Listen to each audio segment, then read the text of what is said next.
Israel ఒక మొండి దేశం. దీని మెయిన్ పాలసీ శిక్షించు, తుద ముట్టించు.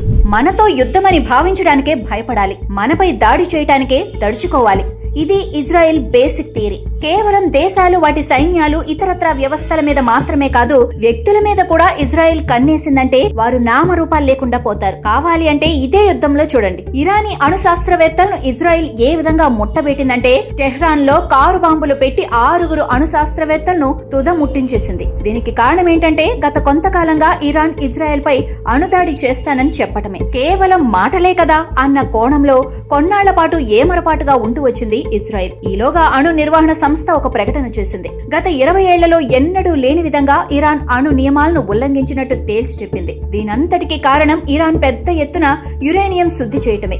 ఈ మొత్తం యురేనియంతో 9 అణుబాంబులు చేయవచ్చు. ఈ వార్త ఎప్పుడైతే తెలిసిందో ఇక ఇజ్రాయెల్లో ఓపిక నశించిపోయింది. దీంతో ఎలాంటి ప్రకటన లేకుండా వారికెంతో పవిత్రమైన శుక్రవారం తెల్లవారుజామున 3:30 గంటల సమయంలో ఇరాన్ రాజధాని టెహ్రాన్ పై భీకర దాడులకు తెగబడింది ఇజ్రాయెల్. ఆ దేశ అణు నిల్వలుండే ప్రాంతం నటాంజ్ పై భారీగా విరుచుకుపడింది. దీంతో నేలమాళిగలో ఉన్న అణు కేంద్రం పైకప్పు దారుణంగా దెబ్బతింది. ఇక టెహ్రాన్ కి 100 కిలోమీటర్ల దూరంలో ఉండే మరో అణు కేంద్రం పైన దాడులు చేసింది ఇజ్రాయెల్. ఇరాన్ అణు కేంద్రాలపై దాడులు చేయటం మాత్రమే కాకుండా ఆ దేశ ఆర్థిక మూలాలైన చమురు బావులు, ఇంకా గ్యాస్ నిల్వలపైన దాడులు చేసింది. ఒకేసారి 11 గ్యాస్ ట్యాంకులను పేల్చడంతో ఆ ఒక్కొక్కటి పేలుతూ భారీ అగ్నికిలలు ఎగసిపడ్డం ఆ ప్రాంతంలో భీతావహ వాతావరణం నెలకొంది. తొలి రోజు అంటే శుక్రవారం చేసిన దాడిలో ఇరానియన్ సైనిక అధికారులతో పాటు అణు సైంటిస్టులను సైతం మట్టుబెట్టడంతో 100 మంది వరకు చనిపోయినట్టు చెప్పింది ఇరాన్ స్టేట్ టీవీ. ఇదిలా ఉంటే శనివారం ఆర్థిక మూలాలపై దెబ్బతీసి దారుణమైన నష్టాన్ని కలిగించింది. ఇది మా దేశంపై ఆర్థికంగా ఎంతో ప్రభావం చూపుతుందని ప్రకటించింది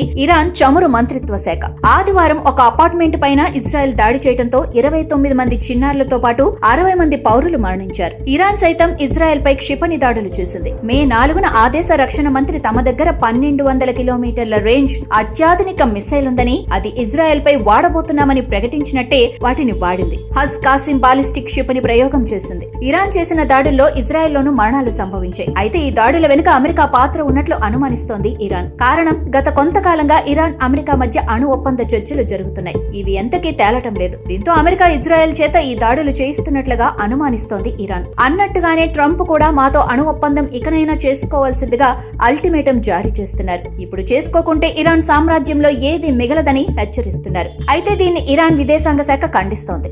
ఈ సమయంలో అణు ఒప్పందాలు చేసుకోవటం ఏంటి అన్నది ఇరాన్ వాదన. అంతేకాదు, ఒక పక్క ఇజ్రాయెల్ దాడులకు మద్దతు తెలుపుతూ మరో పక్క మాతో ఒప్పందాలు చేసుకోవటానికి ఎగబడ్డమా అన్నది ఇరాన్ ప్రధాన ఆరోపణ. అయితే అమెరికా మాత్రం ఇక్కడ యుద్ధం జరుగుతుందా లేదా అన్నది చూడదు. రష్యాతో ఉక్రెయిన్ యుద్ధంతో ఉండగానే 10 ఏళ్ల ఖనిజ ఒప్పందం చేసుకోవటం చూసే ఉంటాం. భారత్ పాక్ మధ్య ఘర్షణ సైతం క్యాష్ చేసుకోవాలని చూసింది యుఎస్. ఇప్పుడు ఇరాన్ ఇజ్రాయెల్ వార్ వంతు. ఈ దాడులతో తమకెలాంటి సంబంధం లేదంటూనే తాను చెబితే యుద్ధం క్షణాల్లో ఆగిపోతుందని అంటున్నారు ట్రంప్. ఒక పక్క చూస్తే క్రూడ్ ఆయిల్ ధరలు $150 పెరిగే సూచనలు కనిపిస్తున్నాయి. దీనంతటి వెనుక అమెరికా యుద్ధ పన్నాగం ఉన్నట్టుగా అంచనా వేస్తున్నారు పశ్చిమాసియా వ్యవహారాల నిపుణులు. ఈ యుద్ధం ఇప్పట్లో ఆగదని వైట్ హౌస్ చేస్తున్న ప్రకటన బట్టి చూస్తుంటే ఇందులో ఒప్పందాల తాలూకా ఒత్తిడిలున్నాయని, ఇజ్రాయెల్ ని ఒక బూచిగా చూపించి ఇరాన్ చేత అణు ఒప్పందాలు చేసుకోవటమే లక్ష్యంగా అమెరికా ఇదంతా చేయిస్తోందన్న మాట కూడా వినిపిస్తోంది.